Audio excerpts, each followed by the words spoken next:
G'day, Dave Pettit here with Season 2 of the Harvestaire Podcast. Joining me is the General Manager of Harvestaire, Dirk Vorster. Hey Dave, how's it going? So, Dirk, aside from being the GM, which I'm sure keeps you busy enough, what other roles do you have here at Harvestaire? I also look after all our harvest improvements and header improvement products, convex concaves, Crary Wind Systems, then also working directly with header specialists like Rod Gribble, Cassie from One Shot, some other guys, dealing also then with, as an example, the T-Best Convex, a gentleman called Andy, who's developed the Convex Revolution concave for John Deere. So those are the sort of guys I work with across the globe and also in Australia. So I'm asking everyone this question to see if the answers vary or not, but how different was Harvest 2024 compared to, say, 23 and previous years?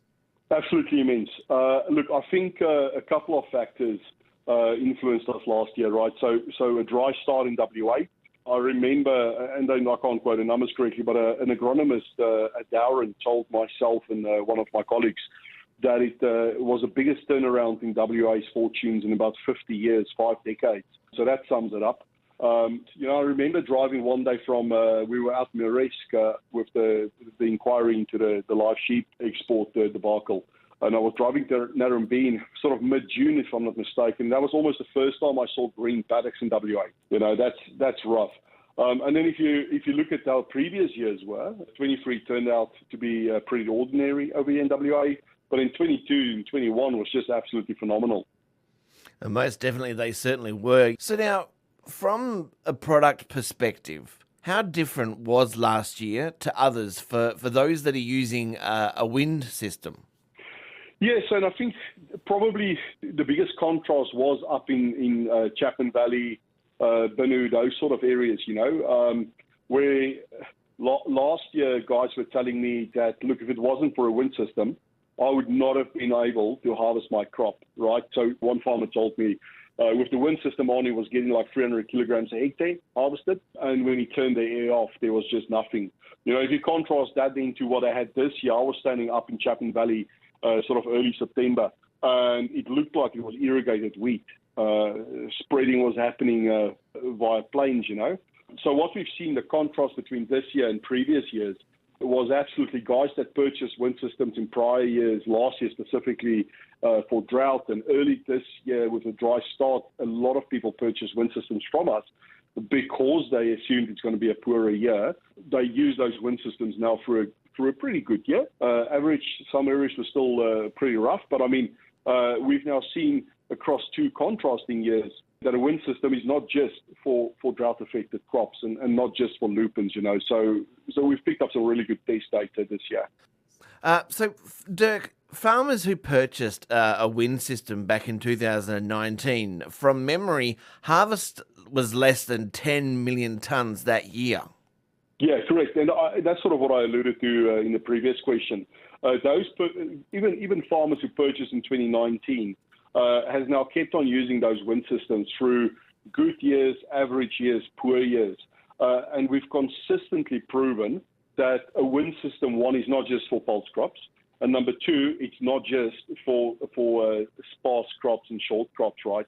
It's really a very important tool that you should be using every year if you've got it at your disposal. So guys who run it on lupins, the major benefit that they didn't get in cereals, and I saw that actually on a farm just sort of north of Gumelin last harvest, 4.5 ton a hectare barley, probably going 5. And it's a very good video of myself and a farmer walking through the paddock. We probably walked, geez, it was hot that day, nearly died. But the point I want to make is we could not find a single head that has been lost off that barley. So that was a guy whose second year wind system. Last year, poor year, very poor year for him. This year, a good year. And the benefits for him was, he could use it in his lupins, but then also he could use it in his barley. It was pretty good, So let's go back to some basics here, especially for me. I'm very new into these wind systems. Could you explain broadly what the wind system is? Yeah, and I'm glad you asked that, right? So the number one thing that I get is I want to buy an aerial. It's not an aerial. So an aerial was invented by Don Brooks, the original founder of Harvestaire, sort of in the 80s, right, to assist WA farmers with drought-affected crops. That's an aerial. It essentially entails that you need to replace the reel in the middle and the tube sort of sit in a different fashion. With a CWS, or Crary Wind System, the difference is that a manifold sits on your reel arms, and it's got hockey sticks, as we call it, or drop tubes, as Crary calls it, that then hangs off the manifold at the front, and that then sort of directs airflow across the knife. There's probably a couple of key differences, with a Crary Wind System. The biggest, because there are other competitors out there, obviously, the biggest difference, if you look at a Crary Wind System as opposed to other wind systems, it's one direct drive blower. On the right-hand side, you sit in the header cab. On the right-hand side of the feeder house, it drives from that end of the feeder house. Then there's some flex hose that plumbs over the right, across the right of the front, and then into a manifold on the front of the reel. And then, like I've said, the hockey sticks coming off, directing the airflow overnight. Good use of the hockey sticks there. So yeah, no, we could not think of a better term, to be honest. At least it's simple enough for people to remember. So how did it happen that Harvestaire sells and recommends farmers to buy a direct drive from the Crary Wind System? If you ask any one of our sales guys, right, I've got one rule, and that is sell something that makes a farmer happy. If he's happy, he'll sell your product on your behalf. So Crary does make that easy, So I've already alluded to the direct drive. Firstly, sort of Crary offers a 2-year warranty. Now, we've never had to use that, which is good news. But you do know that you've got a 2-year warranty back from the manufacturer and then also back from Harvestaire, and Crary is very good to deal with. The direct drive is the next thing. So I take many calls every week from farmers looking at systems, and half the time you try and explain to them the difference between a direct drive and a belt-driven system, and I say, look, I've done all my homework, I don't want belts. The issues with belts is, I'm not certain you're familiar with it, so that specific area of the header is very dusty when you harvest, obviously, right? So harvesting in very dusty conditions, or just in general, with a belt-driven system, just means there's more slippages, there's more dust ingress and so forth, right? Which just means that with the direct drive, because you've got a closed-off gearbox, we've got about 45% less moving parts. And then also probably another important factor, and that's because of the direct drive as opposed to the belt-driven system, is the fact that we generate about 17% more air across the full width of the front. And that is still just in a single-flow configuration, and we'll talk a little bit about that later. But then also around the fan blade. So if you look at that gearbox, on the right-hand side is a fan. The fan blade, that's sort of sitting in very dusty conditions. Now, what Crary has done is, Crary has actually worked with Condex in the USA, who's got patented laser cladding technology. And those leading edges of the Crary fans have all got carbide laser cladding on it, just ensuring that it outlasts anything else on the market. And probably the last thing, of the fact that if you run an air seeder, that fan on that air seeder, if you've got a John Deere or a C&H seeder, chances are it's a Crary fan because they've got an OEM Crary fan division. So really good fans. So now you got a little bit technical there for me. You mentioned the word dual flow. Is that like a twin fan system? It's not, but that's a common misconception, right? So when we say the word dual flow, a lot of people think you'll have a fan on the left-hand side and then a fan on the right-hand side. Now, there are fronts available that's got small belt-driven fans or direct drive fans from the left and right that does a separate function. With the Crary fan, it sits on the right-hand side, like I said, and all you've got is, instead of plumbing just coming up and to the right of the feeder house, you also now have plumbing that goes to the left, across the feeder house to the left. So you've got airflow coming in from both the right and left-hand side, so you don't generate more air. It just means that you've got much more even airflow across the entire width of the front. The main benefit of that major or the increased airflow, apart from the increased airflow, is the fact that we can actually add a feeder house cleaning spout on there as well. So whether you just have a single flow or dual flow configuration, we've got enough air whereby we give you a little tippy spout, and that spout actually just blows a jet of air across your feeder house, keeping that clean. when it comes to decisions, when should people be buying what wind system? For us, it's actually quite simple, right? Well, first of all, it's always a farmer's choice. So when we talk about a 40 or a 41-foot wind system, chances are we'll tell you, go buy a single flow wind system, unless you've got some compelling reason to purchase a dual flow. With that Crary fan, you do not need a dual flow system on a 41 or a 40-foot system. We do sell some dual flows, but the majority is single flows. When it then comes to your longer fronts, your 45s and your 50s, and we're going up to 60s now, we do recommend the dual flow. That is always up to the farmer to decide. And for last harvest, middle of last year, we sold a wind system to a farmer in South Australia. Now, that farmer had a belt-driven system on his 45-foot John Deere. He then removed that belt-driven system and replaced it with a Crary direct drive system. My recommendation at that stage was to go dual flow, but he was very comfortable with, even with the limited airflow from the belt-driven system, he knew he would be happy with the single flow from a Crary. And then similar, his neighbour then went on and purchased a 50-foot wind system for his John Deere front for this harvest. And he's also chosen to only purchase a single flow because he's seen what his neighbour's 45 does and he's sort of happy with the airflow. So we'll give that a go. So what happens if it does not work for a farmer? Do they need a new CWS? No. So look, I was very clear with this guy. I said to him, look, here's a recommendation, but you essentially don't need to purchase a new wind system. If I can break it down to its core components, if you choose, if he'll choose to go to a dual flow after his harvest, all that he'll need one new plastic elbow, which is the size of a footy ball. He'll need, some tubing going over the feeder house and tubing then going into the left-hand side of across the front of the front into the manifold on that side. So it's a very small change. I think from a price difference, probably at this stage about $2,000-$3,000 difference between a single flow and a dual flow. So it's definitely not a lot of keep more. And you can just upgrade later. So are these easy to fit, these systems? You do need to be a little bit technically minded in the sense that you need to know spanner looks and the shifting and so forth. Rule of thumb typically for me is I tell guys about 2 people with a single flow, roughly about 6 hours. A dual flow can take a couple of hours more.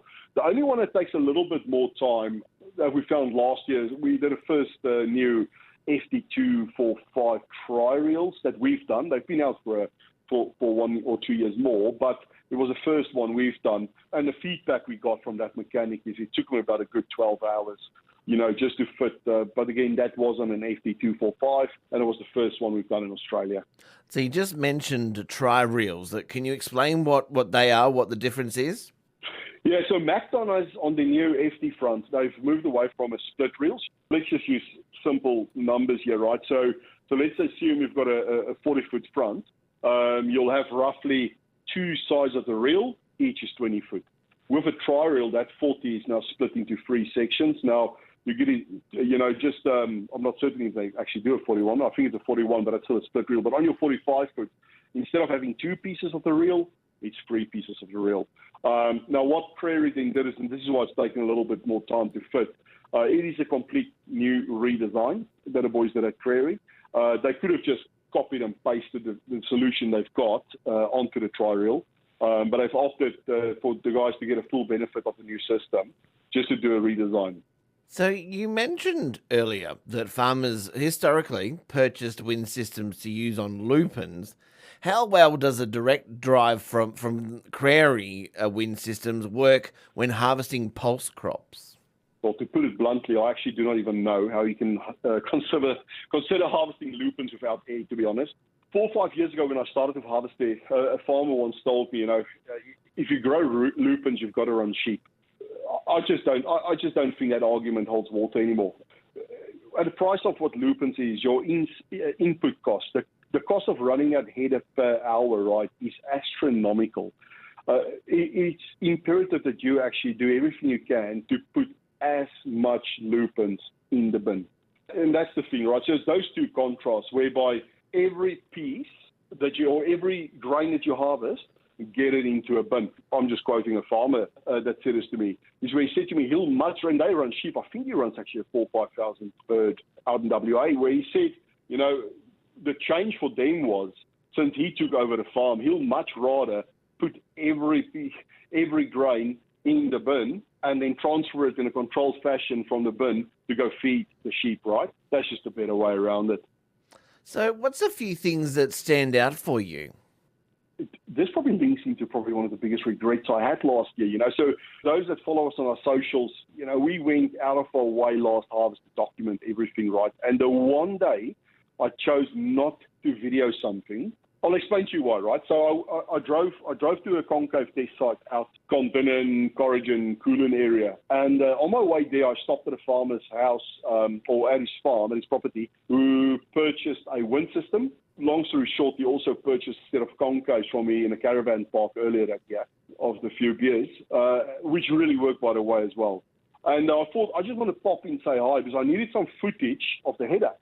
And I did a few laps with the farmer, and I'm sitting in a header cab, and I noticed the same thing I always notice, right? When you drive in a header with a wind system, the first thing is if you look to the left, there's still pods on the ground. I mean, anybody that tells you can limit pod loss in lupins 100% is telling you lies. So there's still pods on the ground, but far less than it would normally be.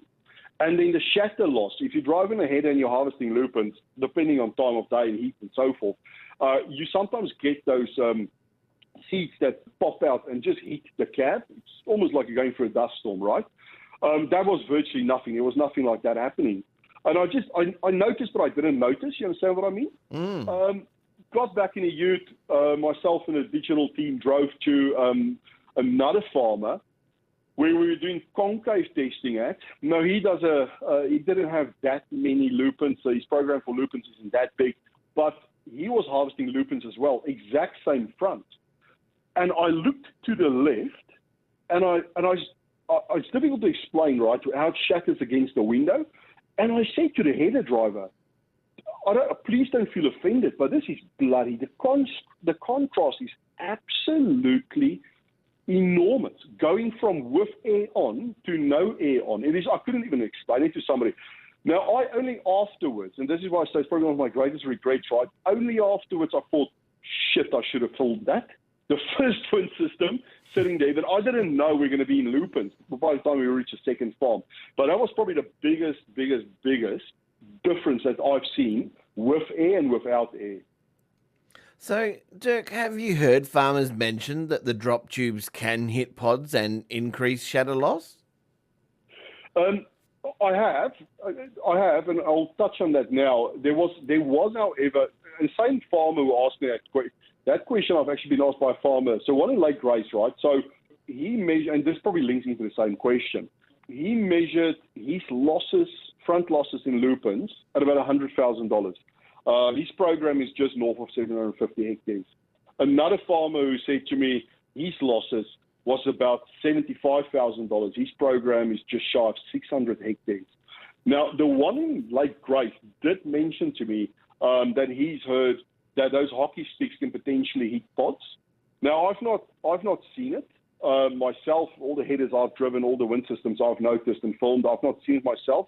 But I can virtually guarantee you that even if that does happen, the positive impact that the wind system provides with reducing shatter loss and pushing the crop onto the draper, right, is way bigger than any possible negative impact of a hockey stick hitting a pot. Does that answer your question? Because I've wondered that a long time. How do you see this? How do you measure this? And I then go back to what I saw that Sunday morning.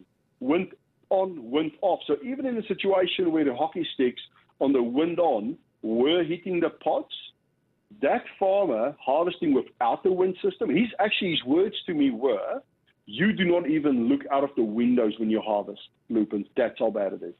You know, so yeah, I have heard it, to answer your question directly, but I just think the positive impact of a wind system sort of nullifies that argument quite quickly. And what about the same for cereals?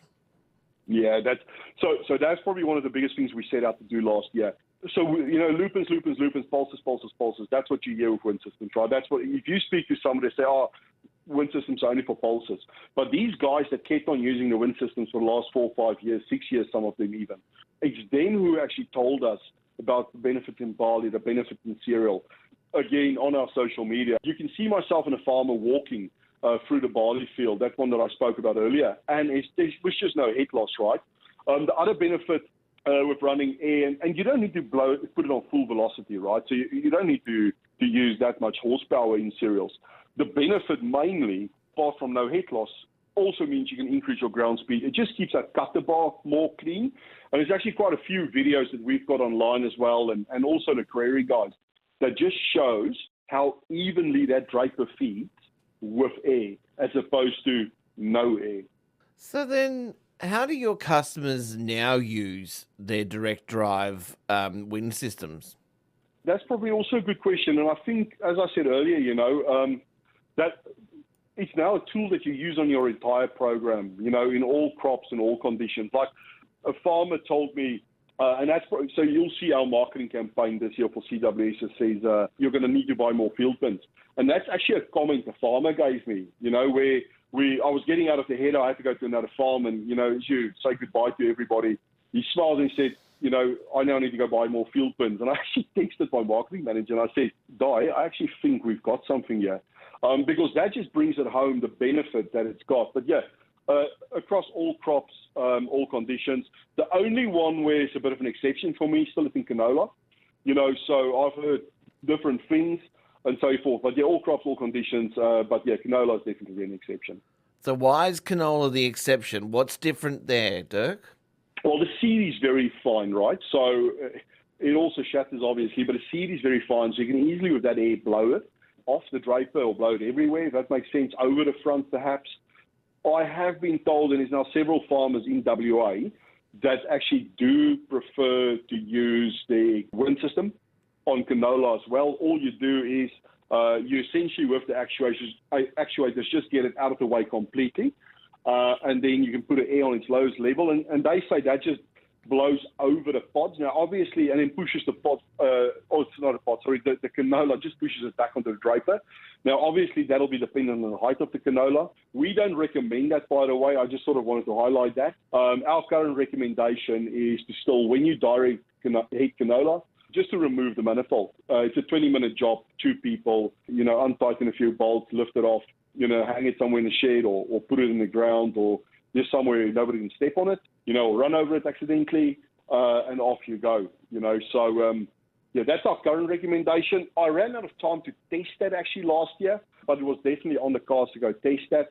As soon as we've tested it, we'll obviously make it known. It might be a bit of a game changer in harvesting canola, but yeah, the jury is still out on that. We'll need to wait until the end of harvest 2025.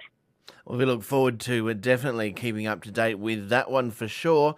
Thank you so much for joining us today and keeping us up to date, especially with the wind systems and, of course, the hockey sticks. Always good to learn about hockey in a different field. Thank you so much for joining us, Dirk. Anything else before I let you go? No, man, Dave, have a great day. And just if anybody wants a query, on our website, harvestaire.com.au, and then just at the top browser, you'll see the word Crary Wind System. If you hit that link, it gives you a detailed breakdown and a bunch of videos, and you can also request a quote from myself and the team. Excellent. That was General Manager at Harvestaire, Dirk Vorster, on the Harvestaire Podcast, Season 2.